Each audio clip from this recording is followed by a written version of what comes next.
Оша. Ринат көзін жауып тұрып сурет салу арқылы талайларды таң қалдырып келеді. Басына оюлы тақия киіп алып, қасиетті қылқалам арқылы қазақты әлемге танытып жүрген дара суретші. Алдағы 15 минутта Қамар әжесінің тағылымы туралы айтып, балалық шағын еске алады. Өйткені әже десек, балалық балдәуреннің иірімдері ойға оралады. 10-шы сыныпты әжемнің қолында оқыдым. Жамандық жасама, біреудің ала жібін аттама, алдама, балаларға ренжіп қалған кезде, мектепте мұғалімдерге ренжіген кезде Көңіліңе алма деп сөйтіп айтып отыратын есімде.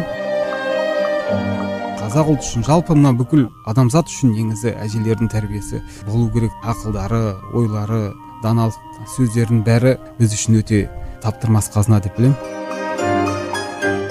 Кішкентай кезде бала не көреді, ұшқанда жаңағыдай соны іледі дейді ғой. Әжем құрттарды жасап отыратын есімде, талқан жасайды, қоспа жасайды. Құрттарды көп жасайды, қолмен езіп. Әжеміздің өзінен де текті тұқымнан шыққан шешен билердің ұрпағы. Әжем маған әрине қазақылықтың фундаментін берді деп айтуға болады. Біздің өзіміздің отбасылық дүниеміз ол жалпы қазақтың отбасылық дүниесі. Ринат Елубаев сурет салумен 3 жасынан айналысқан. 3-ші сыныпта оқып жүрген кезінде өзінің алғашқы жетістігіне қол жеткізеді. Бейнелеу өнері өзінің басты өмірлік ісі. ақш, Беларусь пен Италия елдерінде өткен халықаралық деңгейдегі суретшілер байқауында жүлделі орындарды еншіледі. Арқалық қаласында дүниеге келдім. Негізі Ашутаста тұрдық. Қамар әжем Павлодар өңірінде Құргүл деген ауылда тұрды. Нағашы әжем болғандықтан көбінесе сол жаққа көп барып тұратын едік. Және де 10-шы сыныпты сол әжемнің қолында оқыдым. Сондықтан әрине өзім көргесін өте мен үшін ыстық.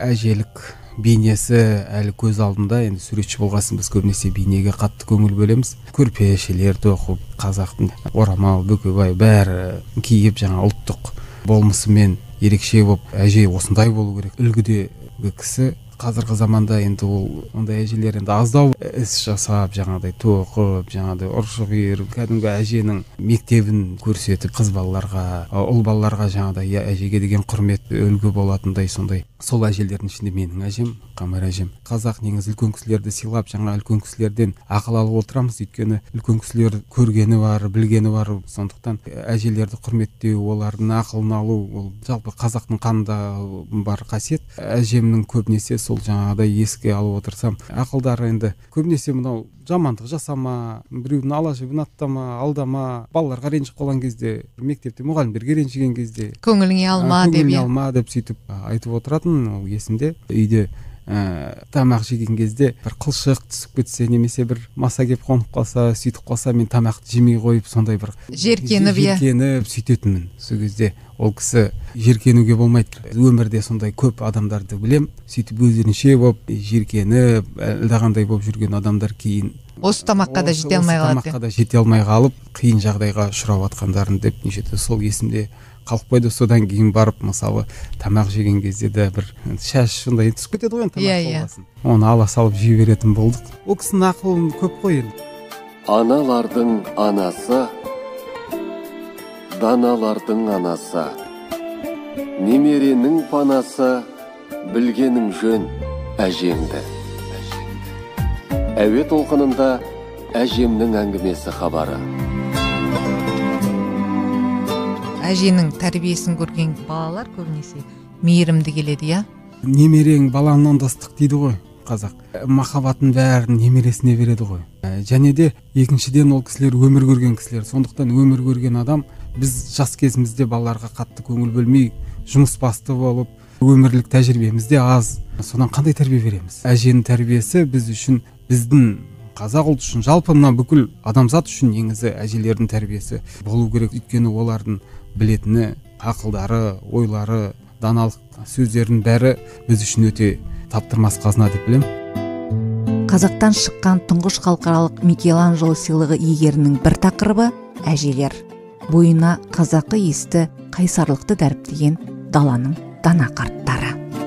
Сурет салған кезде әрине әжелерді көп салам. ондай жұмыстарым да бар. Менің түсінігім бойынша әженің тәрбиесі ол қазақылық тәрбие деп білемін. Әженің суретін көп салам дейсіз, иә? Бар, ондай жұмыстарым да бар, Әр адамға өзінің анасы, әкесі, әжесі бір керемет, бір идеал, бір сурет салған кезде де, жаңа аналарды салса да, әжені салса да, әрине суретшінің өзінің әжесі қандай болды, қалай үлгі бола білді, соны ғана суретші кенепке бейнелейді. Неге? Балалық болмаса проблема болмаушы еді дейді. Психологтардың сөзі бар. Кішкентай кезде бала қандай не көреді, ұшқанда жаңағыдай соны іледі дейді ғой. Сондықтан өмірді адамның кішкентай балалық кезінен қалыптасу керек та, әр адам. Кішкентай кезінде қандай ортада болды, қандай әжелерді көрді, есейгенде де ол басқа әжелерді де сондай деп елестетіп отырады. Менің ойымша әже кәдімгі қазақтың қарапайым әжесі. Кимешек киген, басына орамал салған. Павлодар өңіріндегі Құргүл ауылында әжелердің бәрі сондай. Ашутасты ауылымызда да әжелер кәдімгі ақжал, кәдімгі аяқтарында кәліш бар, кәдімгі кимешектерін, кәдімгі қазақтың әжелері сондай болу керек. Қыр баласы жолда келе жатып қарын ашса, құрт жеген дейді қазақта. Оны мал баққанда өзімен алып жүрет, немесе тұрмыста тағам ретінде де пайдаланған, сорпаға езіп ішкен.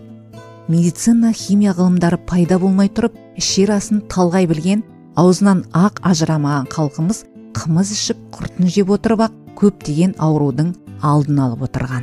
Құрт жеген баланың тісі сау, сүйегі берік болады.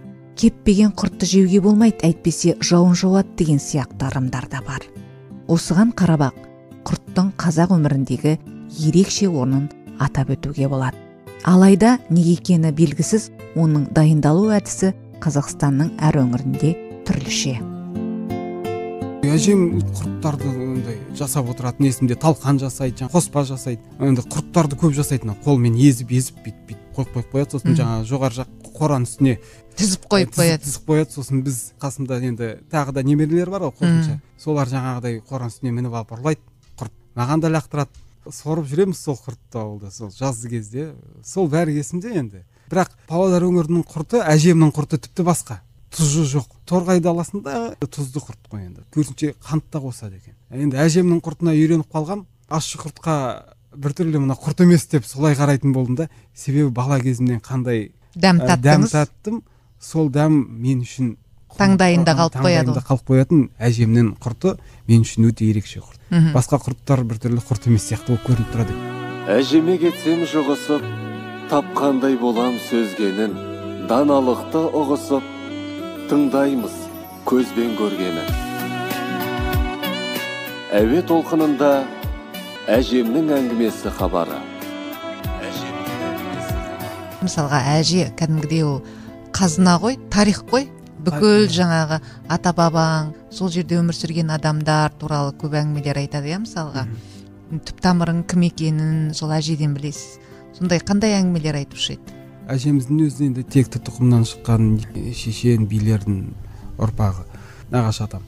Енді Байғабыл Жылқыбайұлы, мысалы, қазаққа танымал тұлға, композитор, ақын, балуан, Павлодар өңірі біледі. Жалпы мынау дәстүрлі әндер орындаушылардың бәрі белгілі кісі. Сондықтан енді сол көбінесе Байғабыл Жылқыбайұлы туралы әңгімелер көп болды енді. Ол жалпы сол Кереку өңіріндегі негізгі тақырыптардың бірі ғой, Байғабыл Жылқыбайұлы деп, соны ұрпағы деп, сөйтіп берекше қарап, сөйтіп жүреді ғой. Жас шыбықты қалай есең, солай өседі емес пе? Әже мектебінің бір парасы ұрпағын бауырмалдылыққа баулайды. Ол туысқандық, ағайыншылдық дегенді адалдықты білдіретін ұғым. Бауырмалдық, мейірімділік, жанашылық, қамқорлықты білдіретін құнды қасиет. Сондай-ақ тек туыстық негізде ғана көрінетін қасиет емес, ол кісінің адамгершілік, имандылық қасиеттерін айқындайтын мінез құлықтың жағымды көрінісі. Адамдарды тіліне, дініне, ұлтына бөлмей, кез келген жағдайда оларға көмектесуге дайын тұру, қол ұшын беру қасиеті де бауырмалдылықтың белгісі.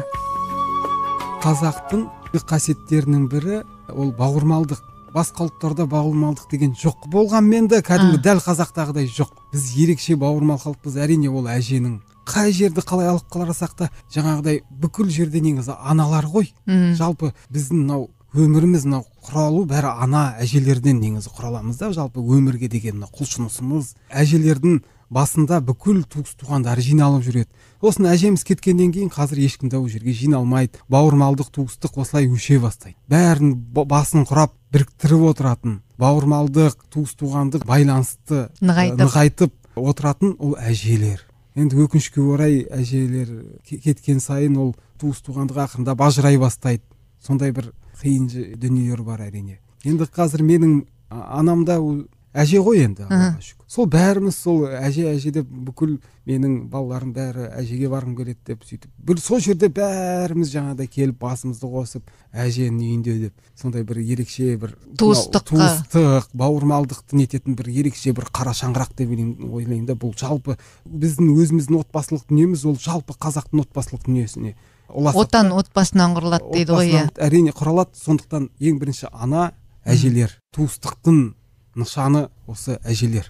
Әжесіз енді қазақ жоқ болуы мүмкін. Және де бұл біздің қанымызда бар ол қазақтың қанында. Қазір мен тәуелсіздігімізді алып, қайта қазақ болып, есімізді жиып жатырмыз. Енді осы жолда келешек ұрпағымыз енді осы дәстүрді сақтап, алдыға қарай дамытып алып кететініне мен сенемін. Өйткені біздің қанымызда бар дүние ол ешқашанда кетпейді деп ойлаймын. Тағдыры тарих, кеудесі қазына, сөзі қастерлі, тұмадай тұнық әжемнің әңгімесі. Туған жерге қызмет етудің қалтқысыз үлгісін көрсетіп, қазақы салт сананы, отан алдындағы парызатты өмірлік ұстанымдарды ұрпағының бойына сіңіріп тәрбиелейтін әзіз әжелер ғой. Немересін уатып отырып, ыңылдап ән салып, санасына сарқылмас рухтың сарыуызын салады. Әлемнің көптеген елдерінде жеке көрмелерін өткізген Ринаттың режиссура мен мүсін өнері саласында да өзіндік қолтаңбасы бар. Көзін жауып тұрып сурет салатын ол шетелдік танымал шоуға қатысып, шеберлігін күллі әлемге дәлелдеді. Танымал таланттың фундаментін қалаған әжесі Қамар. Абайдың әндерін сіз әжеңіздің аузынан естідіңіз ғой, бала кезде? Әрине. Сол кісіден ең алғашқы кездерінде сол Абайдың әнін естіп атсақ, бірден жүрегіне жылы болып естіледі да. Өйткені кішкентай кезімізден әжеміздің айтқан әнінен естіп сөйтіп енді былай кәдімгі әнші болған жоқ, енді ыңылдап айтады ғой. Жалпы әу демейтін қазақ жоқ дейді. Көбінесе бізде енді Абай ғой енді. Әжем маған әрине қазақылықтың фундаментін берді деп айтуға болады. Әжелерді алып тастасақ қазақылық жойылады. Менің түсінігім бойынша солай. Өйткені бауырмалдық, ұлтқа деген жаңағыдай патриоттық сезімді бәрі көбінесе негізі ер адамдар емес, біздің көбінесе әйел адамдар, аналар береді, әжелер береді. Қарап отырсақ, ер адамдарға да бәріне де мынау күш қуат беріп отыратын бірінші анасы, әжесі және де әйелі. Осылар арқылы ер азамат болып, ерлікті жасайды. Барлығын негізгі фундаменті әже. Қазақылық болмысты бойыма сіңіргеннің өзі осы әженің арқасы деп ойлаймын. Қасиетті қылқаламын қолына алып қазақты әлемге танытып жүрген дара суретші Ринат Елубаевтың әже мектебінен алған тағылымның бір тармағы осындай. Саралы ой мен ақыл парасаттың аясында сабырға жүгініп, салиқалы әңгіме қозғауды қанына үлкендерден сіңірген суретші бейнелеу өнерінің керуенін болашаққа тартып бара жатқан қаранардай келіме дерсің. Ғажайып әлемнің қайнар көзі, тұмадай тұнық бастауы әже ұлағаты. Хабардың авторы Альмира Елімсары, әуен мен әрлеген Гүлжанат Байшотқызы. Аман болайық, абыройлы болайық.